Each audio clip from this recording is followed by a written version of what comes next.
The beauty and the best. اس novel کو تحریر کیا ہے سمرین زاہد نے.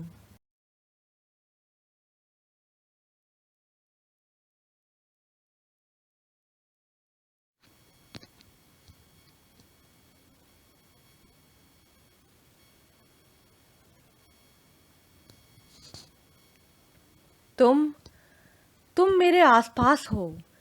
مجھے یہ احساس ہو رہا ہے. یا میرا وہم تو نہیں کہیں تم سچ میں تو نہیں آ گئیں، یا بس مجھے وہم ہوا ہے. مگر آج سے پہلے یہ احساس تو کبھی ہوا نہیں. آج ہی کیوں؟ دائم نے آسمانوں کی جانب دیکھتے ہوئے حیرانگی سے خود کلامی کی تھی. اسے یہ احساس پہلے کبھی نہیں ہوا جو آج ہوا تھا. اس کی محبت اسے دور سے محسوس ہو جایا کرتی تھی. وہ اس کی خوشبو کو دور سے محسوس کر لیا کرتا تھا کہ وہ اس کے پاس آ رہی ہے. تو پھر کیسے آج وہ اسے محسوس نہ کرتا؟ آخر وہ آج اس سرزمین پر قدم رکھ چکی تھی. ادھوری کہانی کو پورا کرنے اسے یہاں بلایا جا چکا تھا، جس میں یقیناً کسی کا بہت بڑا ہاتھ تھا. کتنا تکلیف دہ ہوتا ہے نا بس انتظار کرتے رہنا، جبکہ دماغ کہہ رہا ہو کوئی نہیں آئے گا، اور دل کی دھڑکن بضد ہو کہ تھوڑا وقت اور بس تھوڑا وقت اور. یہی اب دائم کے ساتھ ہو رہا تھا. دل دماغ کا یا دماغ دل کا ساتھ نہیں دے رہا تھا. دل بضد تھا کہ وہ آ گئی ہے، مگر دماغ ماننے سے انکاری تھا کہ وہ کیسے آ سکتی ہے. اسے گئے ہوئے زمانہ ہو گیا تھا، ناممکن کو ممکن بنا رہا تھا. اس کا دل اور ہمیشہ کی طرح دماغ اپنے لاجک اس کے سامنے رکھ رہا تھا کہ دل کی بات دب سی گئی تھی. ہمارا یقین ہی ہمیں زندہ رکھتا ہے، اور جب ساری امیدیں اللہ سے وابستہ کر لی جائیں تو ہار جانے کا ڈر کیسا؟ جو جنگ اللہ کے ساتھ مل کر لڑی جاتی ہے اس میں شکست کبھی نہیں ہوتی. جس کا کوئی خیال نہیں کرتا اس کا اللہ خیال کرتا ہے، اور اس کی آغوش سے بہتر تو کوئی دوسری جگہ نہیں ہے. دائم نے اپنا فیصلہ اللہ کے سپرد کر دیا تھا. آج سے کئی سال پہلے جب اس سے اس کا سب کچھ چھن رہا تھا، اس نے اس خدا پر بھروسہ کر کے اپنا سب کچھ داؤ پر لگا دیا تھا، صرف اس لیے کہ اسے امید تھی، اللہ پر یقین تھا کہ اللہ اسے اس کے صبر کا بہتر بدلہ عطا کرے گا. اور شاید وہ وقت آ چکا تھا جب اس سے اس کا کھویا ہوا سب کچھ دیا جائے.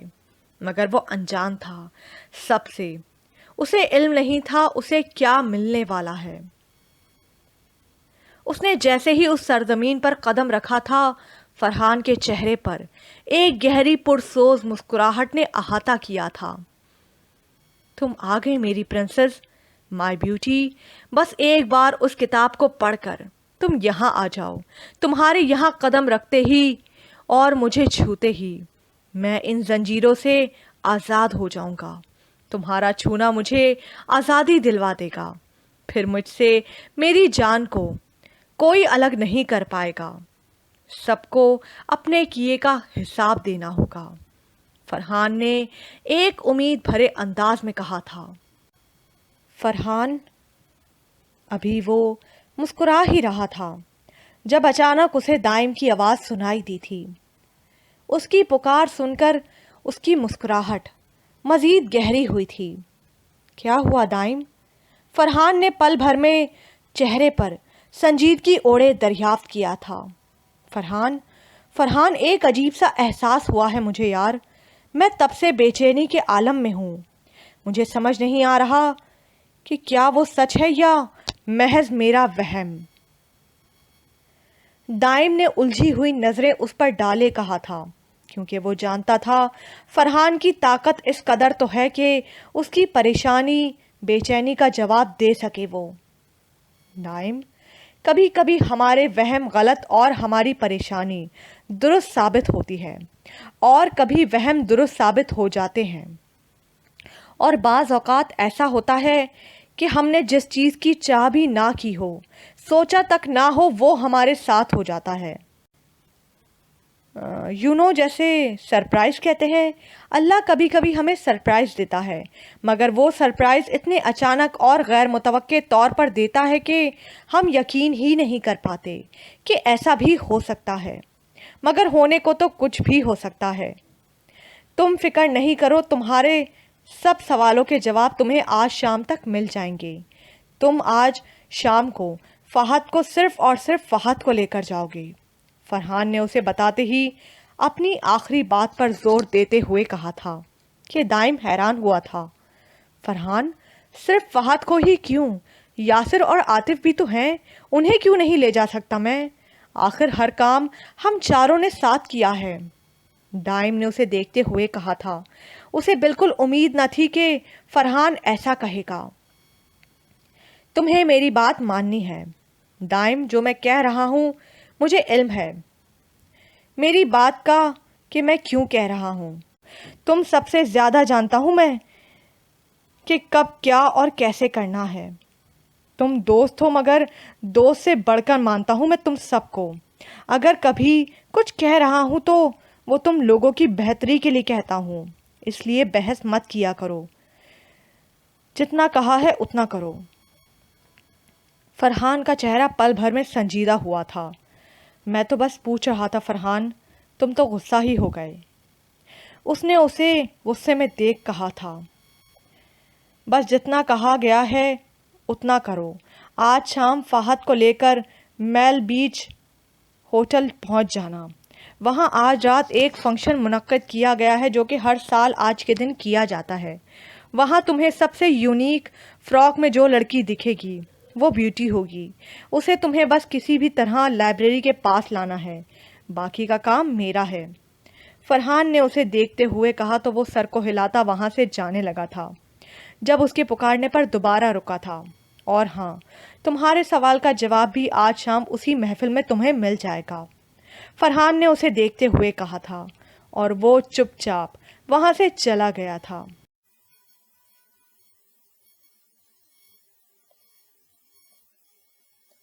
آرزو کی مٹھی میں چاہتیں مقید ہیں، بے ثبات جذبے ہیں، ہم نے سنیے رکھا ہے، اس طرح کے کاموں میں مصلحت ہی ہوتی ہے، تم سمجھ نہیں سکتے دل کی سرزمینوں میں، بارہا یہ دیکھا ہے اژدھام غم آ کر، مرقد محبت پر ڈھول جب بجاتا ہے، ٹیس اٹھنے لگتی ہے آنسوؤں کی جھانجر کو، پہن اپنے پیروں میں رقص کرنے لگتی ہے، ضبط روٹھ جاتا ہے تم سمجھ نہیں سکتے، دیکھ لو اداسی پر انگلیاں اٹھاتے ہیں لوگ اب شہر والے، تار تار جذبے ہیں بے قرار سانسیں ہیں، محبت کو رونتے ہیں پیروں میں لوگ اب شہر والے، یہ وبائے نفرت ہے پھیلتی ہی جاتی ہے، شوق سے سجاتے ہیں اپنے دل کے مندر میں لوگ اب شہر والے، تم سمجھ نہیں سکتے ربط کیا عداوت کیا، مفلسی امارت کیا، ضابطوں کی پابندی قائدوں کی حاجت کیا، ایک کاسا مجبور شاہ کی سخاوت کیا، برملا محبت کیا، بے سبب عقیدت کیا، آرزوں کے گھیرے میں بے سکون لالی کیا، بکھرے بکھرے بالوں میں بے قلی کی میت کیا، ایک مدت سے ہم سمجھ نہیں پائے، تم کہاں سے سمجھو گے۔ محفل اپنے عروج پر تھی، ہر طرف پیسوں کی برسات تھی، جیسے پیسے نہ ہو گئے کوئی کاغذ ہو گیا، جس کی نہ کوئی حیثیت نہ کوئی اہمیت، بس پیروں میں رلتے رنگ برنگے نوٹ، جو اپنی قیمت تو بتا رہے تھے مگر ان کی قیمت وہاں نہیں تھی۔ وہاں تو وہ اس کوٹھے پر اپنے خون پسینے کی کمائی عورتوں پر لٹانے آتے تھے۔ مرد بھی عجیب مخلوق ہے، سارے نہیں مگر کچھ مرد ایسے ہیں جنہوں نے باقی مردوں کو بھی اپنی غلیظ سوچ کے شکنجے میں ایسا جکڑا ہے کہ جب مرد ذات کی بات ہو تو لوگ کہتے ہیں سارے مرد ایک جیسے ہوتے ہیں۔ یہاں کوٹھوں پر تو وہ اپنی ساری کمائی باخوشی لٹا دیتے ہیں، مگر جب وہی پیسے گھر کی ضرورت پوری کرنے کے لیے چند پیسے مانگ لے تو اسے برا بھلا کہہ کر مار پیٹ کر کے گھر سے نکالتے ہیں۔ ان کی نظر میں اپنے گھر کی عزت سے زیادہ اہم کوٹھے پر بیٹھی عورتیں ہوتی ہیں، اور انہی چند غلط قسم کے مردوں کی وجہ سے باقی مردوں کو بھی اسی پلڑے میں تول دیا جاتا ہے۔ واہ دائی، کیا چھوری ہے تیرے پاس، کمال کی ہے، میں تو دیوانہ ہو گیا۔ محفل میں پیسوں کی گڈی کو دل نشی پر نچھاور کرتے ایک آدمی نے دائی سے کہا تھا، جس پر دائی کے لبوں پر مغرور مسکراہٹ ابھری تھی۔ دائی، مجھے تیری یہ چھوری چاہیے۔ اس آدمی نے دائی کے پاس آتے ہی کمینگی مسکراہٹ لیے دائی سے کہا تھا، جبکہ اس کی نظریں دل نشی کے وجود کا ایک ایک حصہ ہوس بھری نظروں سے دیکھ رہی تھی۔ دائی نے پہلے اس کی نظروں کے تعاقب میں دیکھا جو نیچے زمین پر بیٹھی دل نشی کے وجود پر مرکوز تھیں، پھر ہولے سے مسکرائی تھی۔ ٹھیک ہے سیٹھ، 1,00,000 سے، اور لڑکی آج رات کے لیے تیری غلام، جو چاہے اس کے ساتھ کر، کوئی نہیں روکے گا تجھے۔ دائی نے اسے دیکھتے ہوئے کہا تھا جس پر وہ مسکرایا تھا، بس 1,00,000 روپے؟ اس نگینے کی قیمت تو لاکھوں سے اوپر کی ہے، لیکن یہ لے، تو بھی کیا یاد کرے گی، اب یہ لڑکی میری ہے۔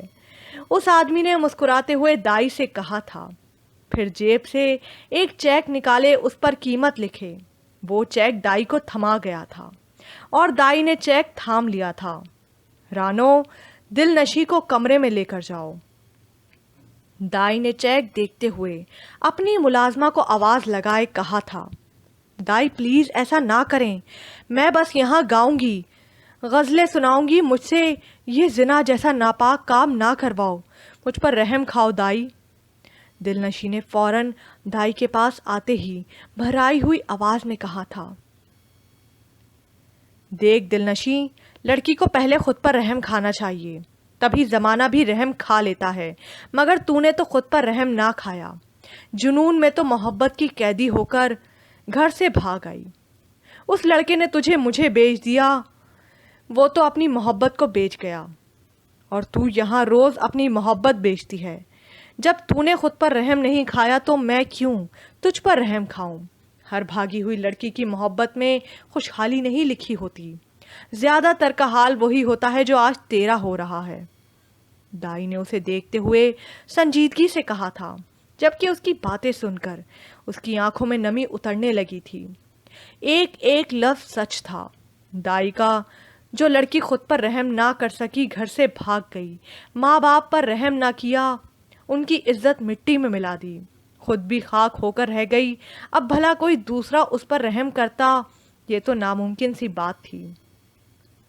وہ جس کے لیے گھر سے بھاگی تھی، جس محبت میں قید ہو کر اس نے اتنا بڑا قدم اٹھایا تھا، وہ لڑکا تو اپنی محبت بیچ گیا تھا، بدلے میں اسے یہاں پل پل مرتا چھوڑ گیا تھا، اور اب وہ یہاں روز اپنی نادانی میں کی گئی محبت کو روز نیلام ہوتا دیکھتی تھی، روز اس کی عزت تار تار ہوتی تھی۔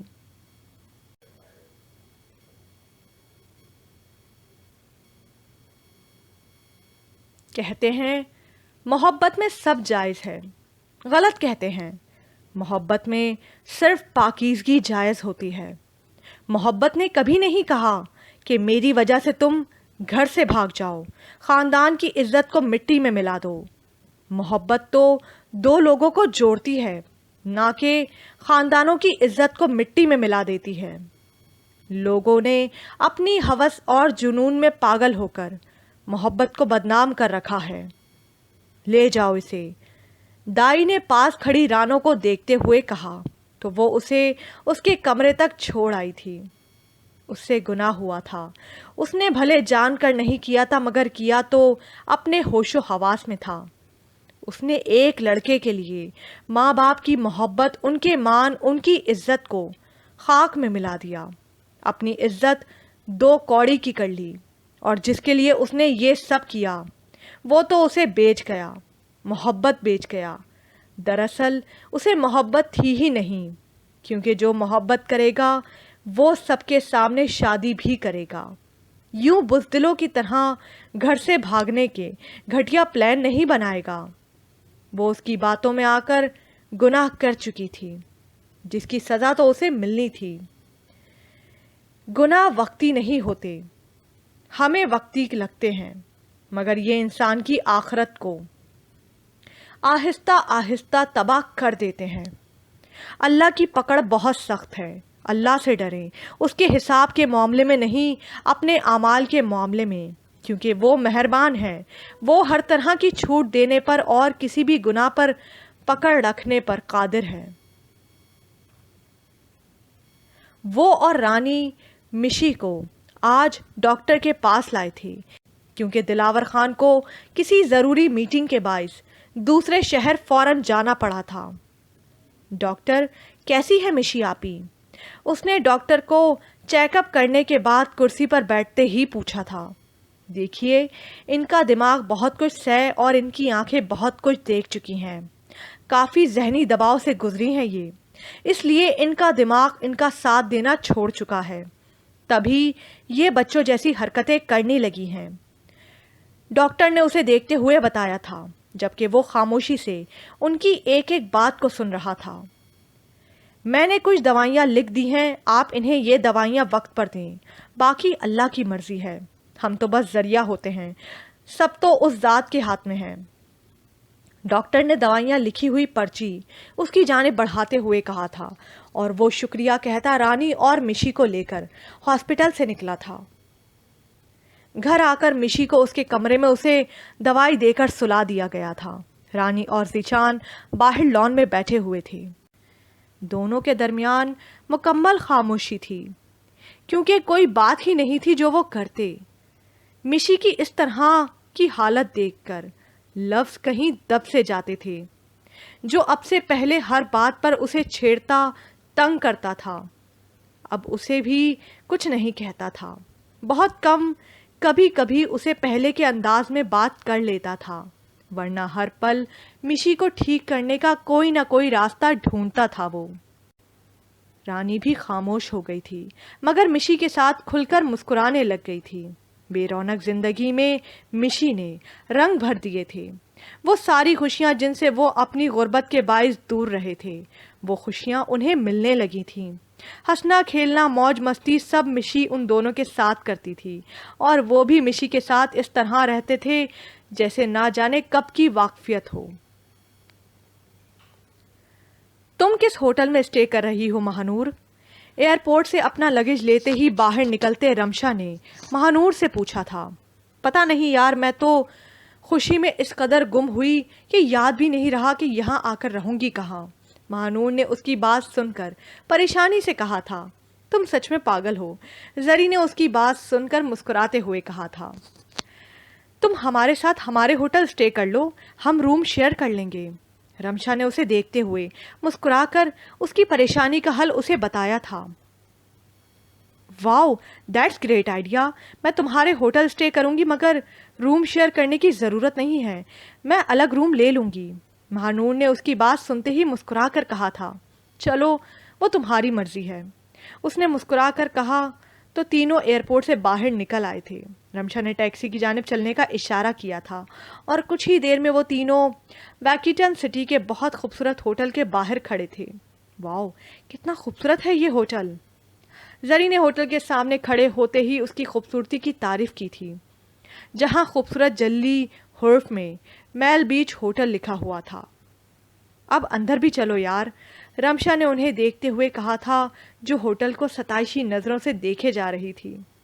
اچھا، ویسے اپیا یہ دیکھو، یہاں ارینجمنٹس ہو رہی ہیں، میرے خیال سے یہاں کوئی پارٹی ہے. زری نے آس پاس کچھ لوگوں کو ہوٹل کی سجاوٹ کرتے دیکھ رمشا سے کہا تھا. اچھا اندر تو چلو نا یار، میں تھک گئی ہوں بہت، رمشا نے تھکے انداز میں کہا تھا، کیونکہ وہ سفر سے کافی تھک چکی تھی۔ مگر زری اور مہانور وہ تو بس ہوٹل کو دیکھنے کے لیے بیتاب تھی، کیونکہ ہوٹل کی خوبصورتی واقعی اپنی مثال آپ تھی۔ ہیلو میم، رمشا نے ریسیپشن پر آتے ہی وہاں موجود لڑکی کو دیکھتے ہوئے کہا تھا۔ ہیلو میم، میں آپ کی کیا مدد کر سکتی ہوں؟ اس لڑکی نے اپنی قومی زبان میں اس سے کہا تھا۔ جی یہ دیکھ لیں آپ، رمشا نے بھی انگریزی میں اس سے دیکھتے ہوئے کہا تھا اور اس کی جانب ایک لفافہ بڑھایا تھا جسے وہ لڑکی دیکھنے لگی تھی۔ یہ لے میم، یہ آپ کے رومز کی چابی ہیں۔ اس نے انگریزی میں ہی اسے لفافہ پڑھنے کے بعد چابیاں پکڑائی تھیں۔ ہمیں ایک روم اور چاہیے تو پلیز اگر ہے تو ہمیں دے دیں، رمشا نے مسکرا کر کہا تو اس لڑکی نے چیک کر کے ایک روم اور دے دیا تھا اسے۔ ویسے یہاں کوئی پارٹی ہے کیا؟ مہانور نے تجسس سے اس لڑکی سے پوچھا تھا۔ جی میم، رات میں پارٹی ہے جو ہر سال آج کے دن یہاں کی جاتی ہے، پورا ہوٹل انوائٹڈ ہے، آپ بھی ضرور آئیے گا، ریسیپشن پر موجود لڑکی نے اسے بتایا تھا، ساتھ ہی پیشکش بھی کی تھی۔ ہاں ہاں کیوں نہیں، زری نے فوراً ہاں کی تھی، جبکہ رمشا نے دونوں کو گھوری سے نوازا تھا۔ اب چلیں اپنے روم میں، اس نے دانت کچکچا کر دونوں کو دیکھتے کہا تھا، اور دونوں فوراً چپ چاپ کسی شریف بچوں کی طرح منہ بنائے اپنے روم کی جانب بڑھی تھیں۔ شام کا وقت تھا، رات ہونے کو تھی، بس کچھ ہی لمحوں بعد شام سے رات ہونے کا سفر طے ہونا تھا۔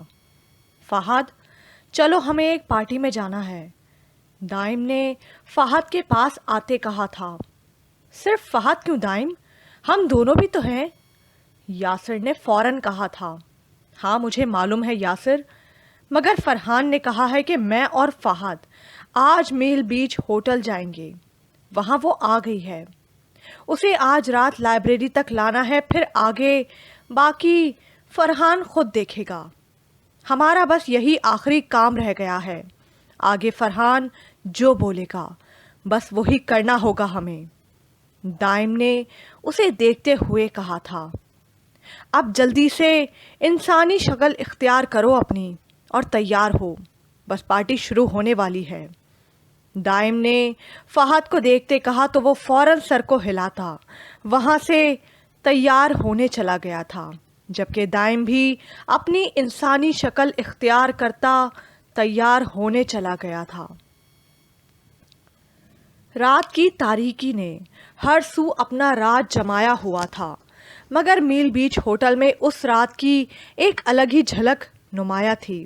ہر طرف رنگ برنگی لائٹس میں خوبصورتی سے سجایا گیا ہوٹل اپنی مثال آپ لگ رہا تھا، اس پر سجے سورے لوگوں کی سرگوشیاں کہہ کے اس محفل میں جان ڈال گئے تھے۔ پارٹی اپنے عروج پر تھی، محفل میں آئے لوگ ایک دوسرے کے ساتھ گپ شپ میں مصروف تھے، ویٹر سب کو ڈرنکس سرو کر رہے تھے، جب محفل میں 3 لڑکیوں نے قدم رکھا تھا، جن میں سے ایک نے سرخ رنگ کی پاؤں تک آتی فراک کے ساتھ چوڑی دار پاجامہ پہنے دوپٹے کو ایک سائڈ پر ڈالے، ہلکا سا میک اپ کیے، وہ بہت خوبصورت لگ رہی تھی۔ خدا خوبصورتی سب کو دیتا ہے، مگر کشش بہت کم لوگوں کو ہی ملتی ہے، اور اس وقت وہ بہت ہی پرکشش لگ رہی تھی۔ سب اسے دیکھ رہے تھے، کیونکہ یورپ جیسے بولڈ ملک میں وہ فراک میں ملبوس تھی، جبکہ باقی پارٹی کی رونق بنے لوگوں نے اپنے ملک کی روایت کے حساب سے چھوٹے اور بولڈ سے کپڑے زیبتن کیے ہوئے تھے۔ ان سب میں وہ تینوں بہت ہی الگ اور پرکشش لگ رہی تھیں۔ یہ سب ہمیں ایسے گھور کر کیوں دیکھ رہے ہیں؟ زری نے سب کو خود کو گھورتا دیکھ رمشا سے پوچھا تھا، جو پارٹی میں آنا ہی نہیں چاہتی تھی، مگر زری اور مہانور کے اصرار پر آ گئی تھی۔ اب سب کو یوں دیکھتا دیکھ زری کو دیکھنے لگی تھی، جو اس سے سوال پوچھ رہی تھی۔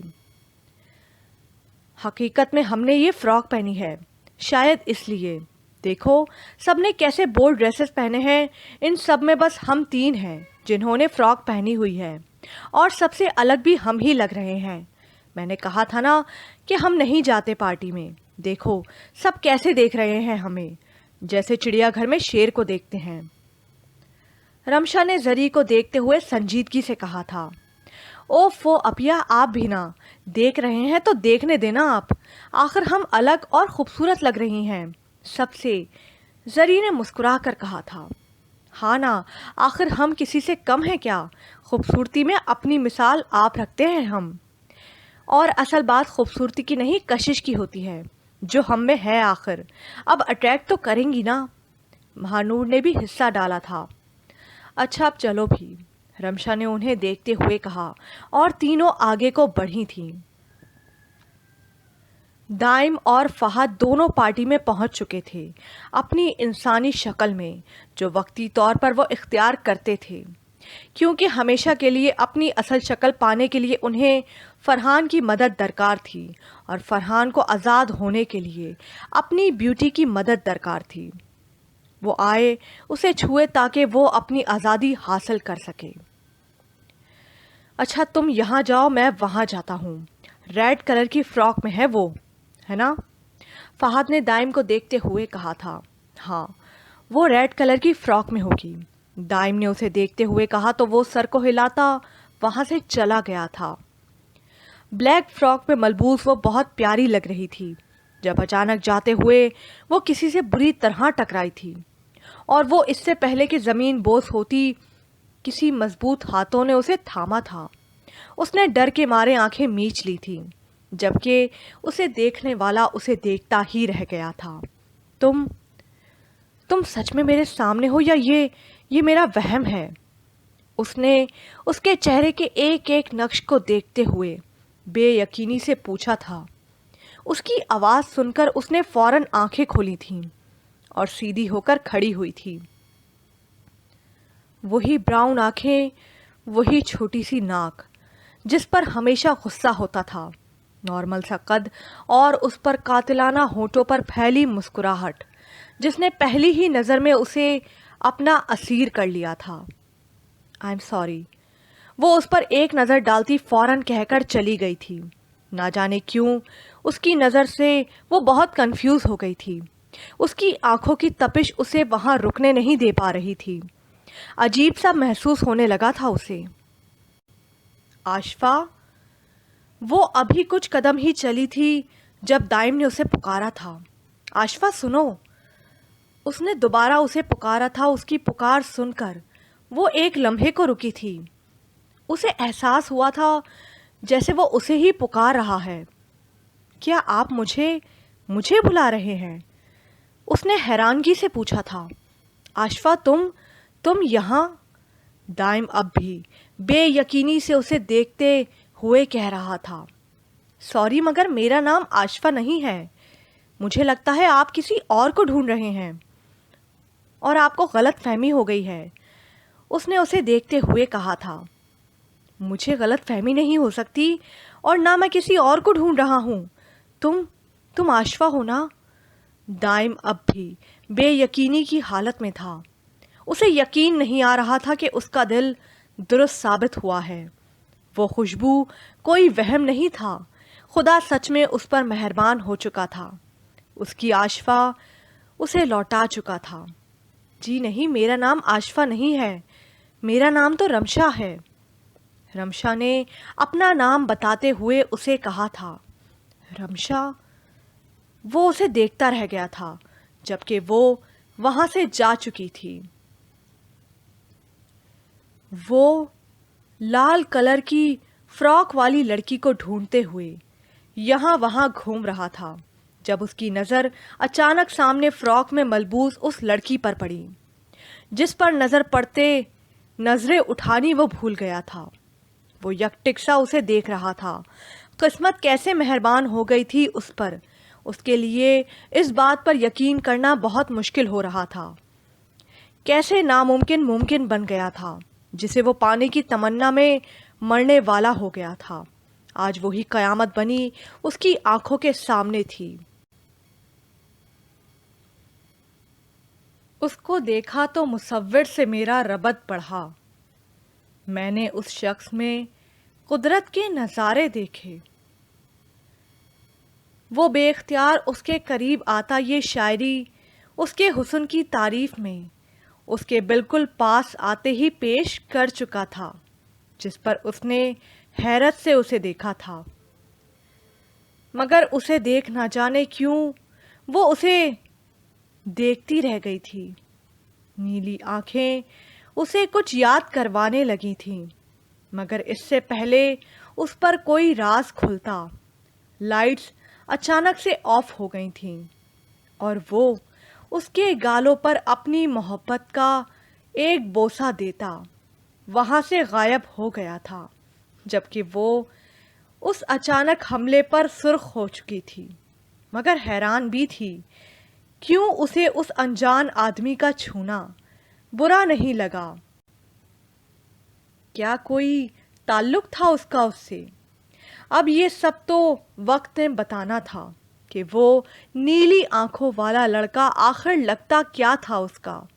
کچھ ہی دیر میں لائٹس آن ہوئی تھیں۔ اس نے یہاں وہاں نظریں گھمائی تو اسے وہ لڑکا نہ دکھا تھا۔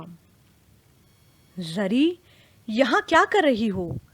رمشا نے زرینہ کے پاس آتے ہی اس سے پوچھا تھا۔ کچھ نہیں اپیا، میں تو بس… اچھا چلو، پارٹی وہاں ہو رہی ہے اور تم یہاں ہو۔ ابھی وہ کچھ کہتی کہ رمشا اس کی بات کو کاٹ کر اسے وہاں سے لے گئی تھی۔ فرحان، آشفا فرحان، دائم نے فرحان کے سامنے آتے ہی ہکلاتے ہوئے کہا تھا۔ اسے سمجھ نہیں آ رہی تھی کہ وہ اپنی خوشی کو کیسے بیان کرے، اسے کیسے بتائے کہ اس کی بیوٹی کے ساتھ ساتھ اسے اس کی آشفا بھی مل گئی تھی۔ میں جانتا ہوں سب دائم بس یہی خوشی تو دیکھنا چاہتا تھا، میں تبھی تمہیں اور فہد کو وہاں بھیجا تھا میں نے۔ فرحان نے مسکراتے ہوئے کہا کہ مطلب کہ فہد؟ ہاں، فہد کی ہمسفر بھی آ چکی ہے، غرض کہ خدا نے سب کو ان کے صبر کا پھل دے دیا ہے، بس کچھ وقت آ گیا اور کچھ کو تھوڑا انتظار کرنا ہے۔ فرحان نے دائم کی بات کاٹتے ہوئے کہا تھا، جس پر وہ مسکرایا تھا۔ مگر یہ سب ایسے اچانک کیسے فرحان؟ دائم نے حیرت سے پوچھا تھا۔ اللہ کا نظام ہے یہ سب دائم، تم اسے اس واقعے سے سمجھ سکتے ہو کہ ایک شخص درخت کے نیچے سویا ہوا تھا، اچانک اس نے دیکھا کہ بچھو اس کی طرف آ رہا ہے تو وہ تھوڑا پیچھے ہٹ گیا۔ بچھو اس کے پاس سے ایسے گزرا جیسے وہ کسی کام سے جا رہا ہو۔ اس نے سوچا عجیب بات ہے کہ مجھے کچھ کہے بغیر یہ آگے کیسے چلا گیا۔ اس نے بچھو کا پیچھا کرنا شروع کیا، آگے گیا تو دریا آ گیا۔ بچھو کنارے کے آگے کھڑا تھا جیسے کسی کشتی کا انتظار کر رہا ہو۔ تھوڑی دیر بعد ایک پانی میں تیرتا ہوا پتا آیا اور وہ اس کے پاس آ کر رک گیا۔ بچھو اس پر سوار ہوا اور پتے آگے چلنے لگا۔ اس شخص نے چھلانگ لگائی اور اس بچھو کے پیچھے پیچھے تیرنے لگا۔ بچھو دریا کے دوسرے کنارے پر پہنچ گیا۔ جب بچھو دریا کے دوسرے کنارے پر پہنچا تو پتا رکا۔ بچھو اتر گیا۔ وہ شخص بھی کنارے پر آ گیا۔ بچھو چلتا ہوا دور ایک آدمی کے پاس پہنچا جو سویا ہوا تھا۔ اس کے قریب جا کر رک گیا۔ دوسری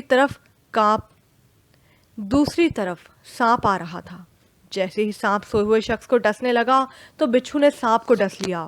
یوں سانپ مر گیا اور بچھو آگے چلا گیا۔ وہ شخص جو بچھو کے پیچھے یہاں تک پہنچا تھا اس نے سوئے ہوئے آدمی کے پاؤں پکڑ لیے۔ وہ جاگ گیا تو اسے کہنے لگا کہ آپ تو بہت بڑے بزرگ ہیں۔ اس نے پوچھا کیوں، کیا ہوا؟ پھر اس نے اسے سارا واقعہ سنایا۔ واقعہ سننے کے بعد اس نے کہا بھائی میں تو یہودی ہوں۔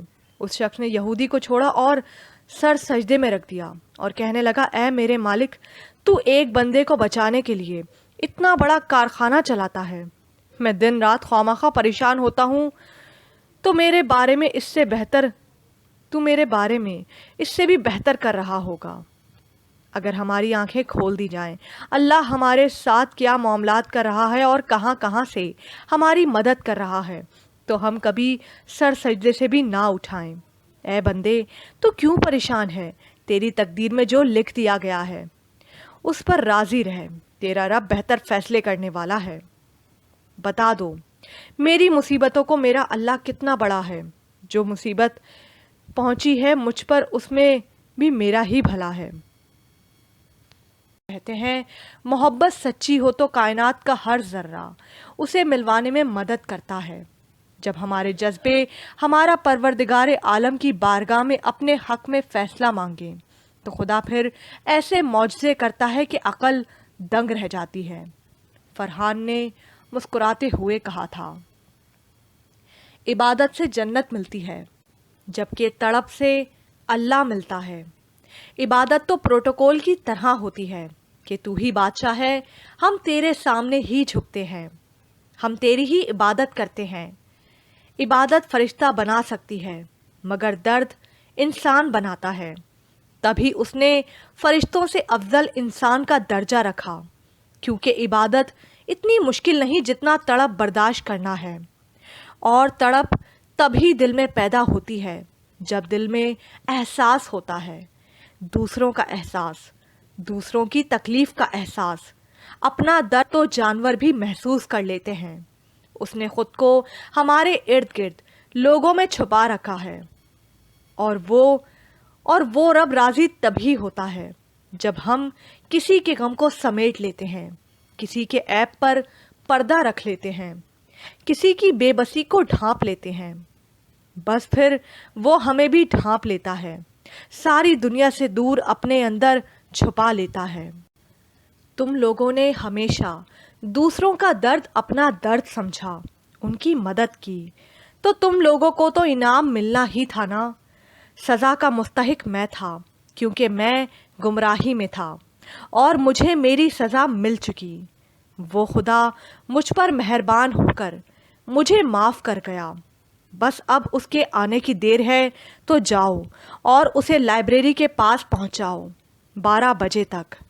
دائم کو دیکھتے ہوئے فرحان نے اسے کہا تھا، ہاں ہاں جا رہا ہوں، بس حیرانگی اتنی تھی کہ فوراً تیرے پاس چلا آیا۔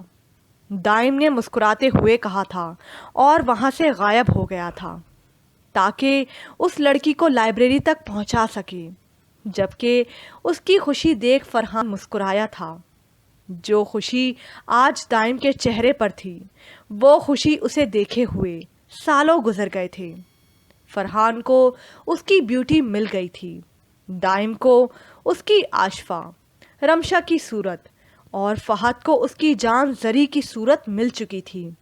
اب آگے اور کتنی کہانیاں کیسے پوری ہوں گی یہ تو خدا ہی جانتا تھا۔